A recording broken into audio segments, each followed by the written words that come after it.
Sensational knocks by skipper Suryakumar Yadav and Ishan Kishan powered India to a dominating 7-wicket win over New Zealand in the second T20I in Raipur on Friday. Ahead of the all-important T20 World Cup, Suryakumar surged back to form with a fiery 82, while Kishan justified his national recall with a sensational 32 ball 76.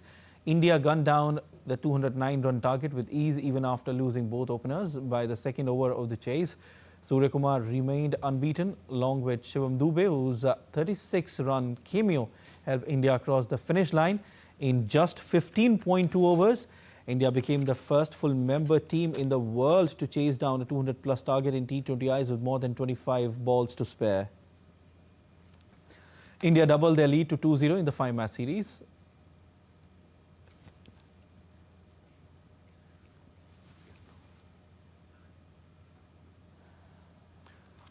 All right, and DD India's Narayan Singh joins us live from the studio. Hi Narayan, a very good afternoon to you. I mean, this is something every cricket fan wanted to see. When Indian batters coming onto the pitch, coming onto the greens, coming onto the middle and just smashing the bowlers. And this is how actually do you analyze this when you have T20 World Cup next month? Siddharth, if we talk about this win, it shows that what the modern T20 batters can do.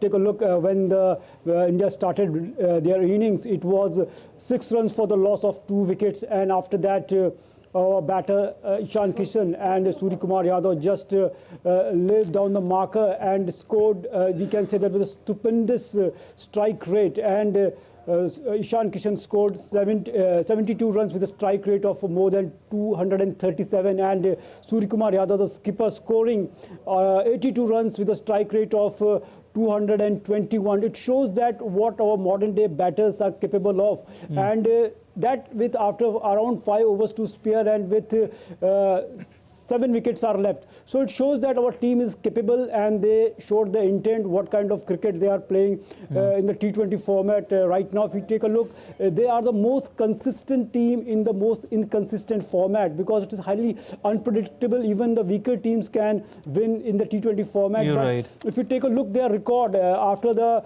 post the T20 World Cup, when they won the T20 World Cup in 2024 in June, their win-loss record is of 30 against 5. They won 30 matches and lost only 5 matches, and 2 matches they won the super over. So great intent was shown by the your Indian team ahead of the T20 World Cup that will took place in India and Sri Lanka next month, in the month of February. The first match will be on February 7. So it's a good sign and a clear warning to other teams that India is notches above everyone, and the kind of cricket they are playing, and Ishan Kishan. And if you take a look, we have a destructive opening batters like Abhishek Sharma as well as Sanju Samson. Yesterday they failed to fire, but so most important thing I think here is the form of Suryakumar Yadav. Last year he was out of runs, and he said that he is out of run, he is not out of form. And in the first match only he showed us the glimpse that he is just close to that form that fans wanted to see. In the first match he scored 32, and here with a stupendous strike rate he scored fantastic 82 knock of 82 runs, and that helped India to win the match. And this is India's joint highest successful chase in the T20 after losing 2 wickets in the initial stages of the match. You're right, Narayan. Team India has a very destructive opening batting lineup, especially the batting lineup in all when we say. But one thing which I want to ask you is that this is not even the beginning when you're talking about the T20 World Cup, which is there in the month of February, which is next month. And consistency should be the key. Sometimes we have seen that due to overconfidence, you end up losing the matches. So in what all areas do they need to focus when it comes to the preparations ahead of the T20 World Cup? Because it's a very crucial World Cup, and like you've just rightly mentioned, that it is the most inconsistent format when it comes to cricket. So what all areas do they need to focus on? Siddharth, if you take a look, if we talk about this Indian team, especially in this format, this is somewhat, we can say, the invincible team.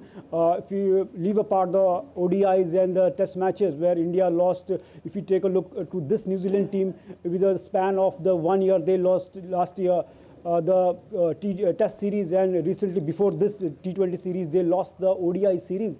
But in this format of the game, we can say that, as earlier I mentioned, they are the most consistent team in the most inconsistent format of the game, because the way, the kind of batters they are playing at the different level. They are enjoying the success of each other. Yesterday you have seen the match after Ishan Kishan lost his wicket. When he was going back, everyone was so happy about Ishan Kishan's knock and his the way he performed. And this, when this camaraderie is there in the team, I think it is difficult to beat that team. And we know that cricket is all about team game, just cheering others' performance. Exactly that is happening in our Indian cricket, especially in the T20 format right now. And apart from the bowling, is we can say there's a bit concern for the team India, because that is Jasprit Bumrah is also not up to the mark. We know that what kind of impact he brought on the table. If you take a look the previous World Cup where India won the World Cup in the final against South Africa, it was the Jasprit Bumrah towards the end of the match. He controlled the match,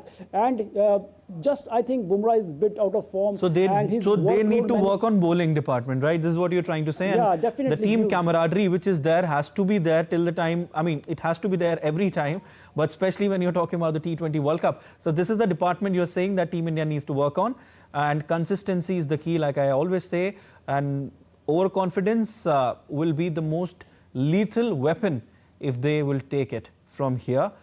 We have more matches remaining as far as the series is concerned. Let's hope they come out with flying colors in this one. But thank you so much for your wonderful analysis, Narayan. Thank you.